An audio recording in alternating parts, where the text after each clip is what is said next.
লা ইন শাকারতুম লা আযীদান্নাকুম, যদি নিয়ামতের শুকরিয়া করো আমি আল্লাহ নিয়ামত আরো বাড়ায় দিব। বেতন 2000 রিঙ্গিট, এটারে 3000 বানাই দিতে পারে কে? পারে না উনি? ওনার ধনভাণ্ডারে কমতি আছে? আল্লাহ বলে, এই বানি আদম লাউ আন্না আউওয়ালাকুম ওয়া আখিরাকুম ওয়া ইনসাকুম ওয়া জিন্নাকুম কামু আলা সাঈদিন ওয়াহিদ, এই বানি আদম তোমরা সবাই মিলে বিশাল মরুভূমিতে দাঁড়িয়ে যদি আমি আল্লাহর কাছে চাইতে শুরু করো, আল্লাহ এটা দাও ওটা দাও এটা দাও ওটা দাও, তোমার যার যা লাগে আমি আল্লাহ সবও যদি দিয়ে দেই, আমি আল্লাহর ধনভাণ্ডারের 1 ইঞ্চিও কমবে না। কত বিশাল ধনভাণ্ডারের মালিক তিনি, ঠিক কি না? এজন্য শুকরিয়া করলে লাভ না লস? লাভ। শুকরিয়া করলে আমি নিয়ামত বাড়ায় দেব, না শুকরি করলে আমি আল্লাহ শাস্তি দেব।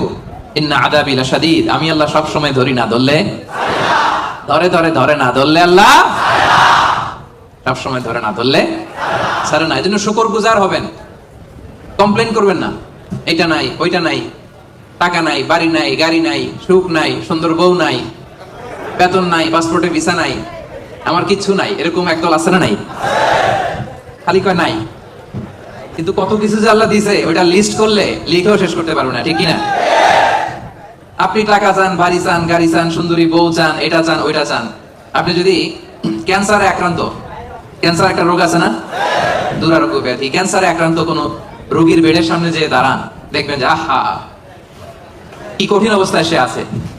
কেমোথেরাপি দিয়ে তার দাড়িগুলো পড়ে গেছে, চুলগুলো পড়ে গেছে, চেহারাটা ফ্যাকাশে হয়ে গেছে, একেবারে লাস্ট স্টেজে চলে আসছে। আপনি যদি তারা জিজ্ঞেস করেন, ভাই তুমি কি চাও, সে বলবে আমি শুধু বাঁচতে চাই। আপনি কি চান? না, আপনি তো বাঁচতে চান, আপনি তো বেঁচেই আছেন। আপনি টাকা চান, বাড়ি চান, গাড়ি চান, নারী চান, ক্ষমতা চান, ফলোয়ার চান, আপনি সমাজের দাপট চান। কিন্তু ক্যান্সারে আক্রান্ত ব্যক্তির কাছে যে জিজ্ঞেস করেন, ভাই তুমি কি চাও, কি বলবে? বেঁচে থাকাটা তার কাছে স্বপ্ন। যে বেঁচে থেকে, সুখে থেকে, শান্তিতে থেকে আল্লাহ তাআলার দয়া এত নাজ নেয়ামত পেয়েও আমি কমপ্লেইন করি, অভিযোগ করি, আল্লাহ আমার এটা নাই ওইটা নাই, এটা চাই ওইটা চাই। কিন্তু ক্যান্সারে আক্রান্ত রোগী কিচ্ছু চায় না, ও শুধু বাঁচতে চায়। যে অবস্থায় থেকে মালয়েশিয়াতে আপনি নাশুকরি করেন, অনেকের কাছে এই অবস্থানে আসাটা তার কাছে স্বপ্ন।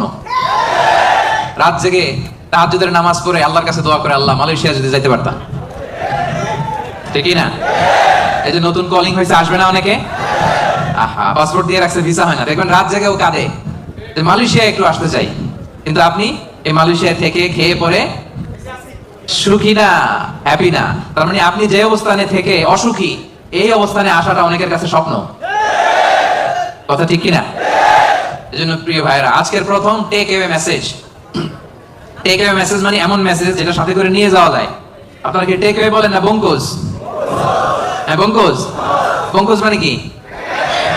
প্যাকেট করে বাড়িতে নিয়ে যাওয়া যায়। তো আজকে রাতের প্রথম বঙ্কুজ মেসেজ মানে টেক অ্যাওয়ে মেসেজ হচ্ছে, আমরা আর নাশুকরি করব না, শুকরিয়া করব একজনের, তিনি কে? সব সময় বলবেন শুকর আলহামদুলিল্লাহ, আল্লাহ অনেক ভালো আছি, আল্লাহ অনেক সুখে আছি, অনেক ভালো আছি, আল্লাহ অনেক সুখে রেখেছে তুমি। সকালে, বিকালে, দুপুরে, রাতে, শীতকালে, গ্রীষ্মকালে, সব সময় কি করবেন? আলহামদুলিল্লাহ। আওয়াজ করে বলেন, কি করবেন? আলহামদুলিল্লাহ বললে লাভ না লস? একবার যদি আপনি আলহামদুলিল্লাহ পড়েন, এই আকাশ আর জমিনের মাঝখানে যত ফাঁকা জায়গা আছে, পুরো জায়গাটা সওয়াব দিয়ে পূর্ণ করে আল্লাহ তাআলা আপনার আমলনামায় ঢুকাই দিবে। এজন্য বেশি বেশি শুকরিয়া করতে রাজি আছেন তো? আলহামদুলিল্লাহ, আল্লাহ তুমি কবুল করো।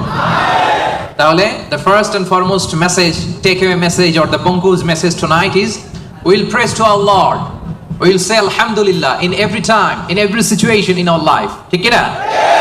যে কোনো পরিস্থিতিতে আমাদের মুখ দিয়ে বেরোবে কি? মনে থাকবে?